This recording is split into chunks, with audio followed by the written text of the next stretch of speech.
Halo teman-teman sekalian, kembali lagi di channel Akane. Hari ini kita akan membahas faksi yang ada di Arknights untuk bagian yang keenam. Pertama-tama kita mulai dari Sargon. Sargon merupakan negara campuran dari berbagai suku yang ada di dunia nyata. Beberapa di antaranya ada dari kerajaan Aztec yang direpresentasikan sebagai Akahuala, kampung halaman Gavial, dan kerajaan Mesir kuno yang direpresentasikan oleh suku Karnelian.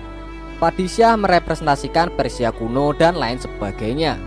Sargon berada di bagian paling selatan dari Minos, Siesta, Columbia, dan Bolivar. Wilayah Sargon didominasi oleh dataran pasir yang berada di bagian barat Sargon. Bagian timur Sargon didominasi oleh hutan primitif yang dihuni oleh ras Arkosauria dan Pythia. Suku ini masih sering melakukan kontak dengan dunia luar, namun juga masih melestarikan budaya dan juga tradisi unik yang berbeda dengan suku Sargon yang ada di bagian gurun. Legenda mengatakan bahwa ada seorang ratu dari Sargon yang pernah melakukan perjalanan untuk menghidupkan rute perdagangan di bagian barat sana sebelum menghilang secara misterius dalam sejarah. Banyak cerita tentang kekayaan Sargon seperti Golden City yang terkenal di kalangan masyarakat Sargon. Lalu yang kedua ada Siesta.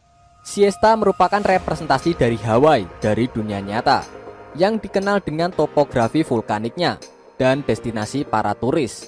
Di dalam arsip, Siesta dimasukkan sebagai subfaksi dari Columbia. Siesta didirikan oleh Herman Doikos. Di bawah pemerintahan Herman, penduduk bangsa Tarak dibujuk secara paksa untuk berasimilasi dengan visi Herman tentang semenanjung tersebut dijadikan kota wisata. Setiap tahun, kota ini menarik banyak pengunjung dari penjuru Tera, baik untuk menikmati pantai tropis maupun untuk menyaksikan festival obsidian yang diselenggarakan setiap tahun. Pada suatu waktu, Siesta mendapat keuntungan dari batu obsidian dari gunung vulkanik yang ada di sana.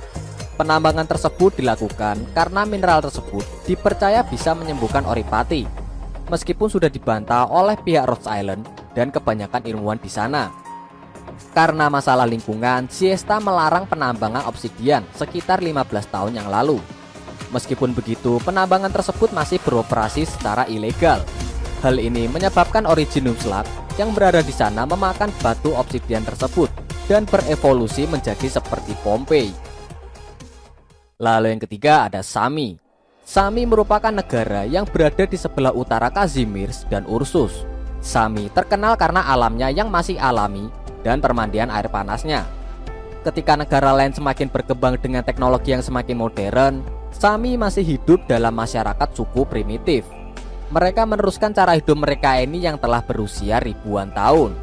Sami dipenuhi dengan banyak misteri karena habitat primitifnya.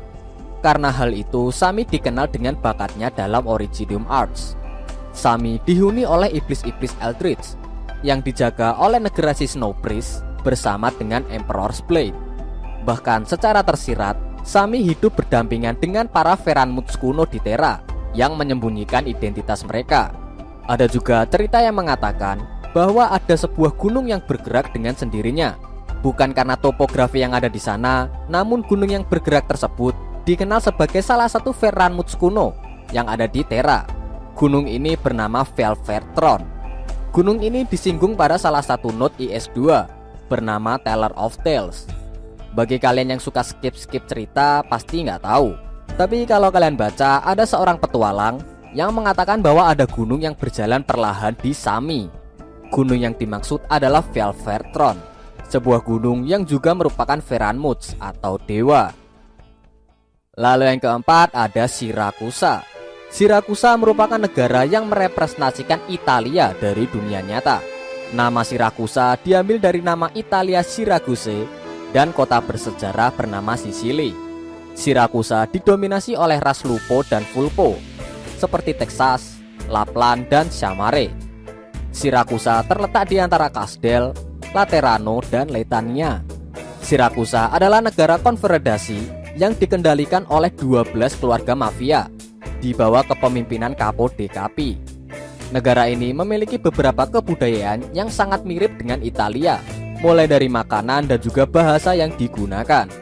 Agama yang ada di Sirakusa dipengaruhi oleh agama Laterano, dan sistem hukumnya dipengaruhi sistem hukum Columbia. Sirakusa juga memiliki akar negara dari Leitania, yang membuat pertunjukan seni opera di sana sangat dicintai oleh masyarakat Sirakusa. Terlepas dari keluarga bangsawan atau rakyat biasa, mereka sangat suka dengan pertunjukan seni opera. Menurut mitos yang berkembang, tradisi mafia yang ada di Sirakusa bisa dilihat kembali sewaktu Sirakusa masih merupakan tanah tandus. Pada saat itu, seorang serigala betina yang memiliki 6 anak melihat ke-6 anaknya bertengkar untuk merebutkan makanan dan juga wilayah. Pertengkaran itu berlanjut sampai mereka tumbuh dewasa. Pada saat dewasa, hubungan mereka menjadi lebih buruk dan masing-masing dari mereka mendirikan suku mereka sendiri. Pada masa modern, Sirakusa didirikan setelah merdeka dari Letania berabad-abad yang lalu. Periode ini ditandai dengan perjuangan dan pelanggaran hukum yang menggemakan perseteruan kuno 6 keluarga. Pada tahun 1039, Signora Sicilia menyatukan 12 keluarga untuk mengakhiri masa kekacauan melalui agama Laterano yang masuk ke Sirakusa. Sicilia juga membuat hukum sistem baru yang bernama Pistole e Ordine atau pistol dan ketertiban. Di bawah pemerintahannya, semua keluarga harus saling berbagi kekuasaan secara adil dengan 3 keluarga yang paling terkemuka di Sirakusa, yaitu Bellone, Rosati, dan Saluzzo. Sejak saat itu, terjadi perdamaian yang ditandai kemakmuran yang dibawa orang-orang Kolumbia keturunan Sirakusa melalui teknologi dan kekayaan mereka, terutama pada masa kejayaan keluarga Texas. Dalam cerita Il Siracusano, diketahui bahwa Texas merupakan nama keluarga. Nama asli Texas adalah Selinia. Selinia merupakan satu-satunya orang dari keluarga Texas yang selamat setelah kejadian perlawanan keluarga Texas terhadap Signora Sicilia pada tahun 1902. Selinia meninggalkan masa lalu kelamnya dan berubah secara drastis. Dia berhenti merokok dan mengganti rokok tersebut menjadi sebuah koki, seperti yang bisa kalian lihat pada art utamanya. Selinia juga merupakan salah satu orang yang mendirikan organisasi Penguin Logistik bersama dengan Emperor. Suatu hari nanti, Selinia akan kembali ke Sirakusa dan memutuskan hubungannya dengan masa lalunya untuk selamanya. Baik, segitu saja faksi yang ada di Arknights untuk bagian yang ke-6. Kalau kalian ada pendapat dan juga pertanyaan, silahkan tulis di kolom komentar. Aku minta maaf kalau aku ada salah dalam pengucapan kata dan juga istilah. Terima kasih sudah menonton dan Otsu.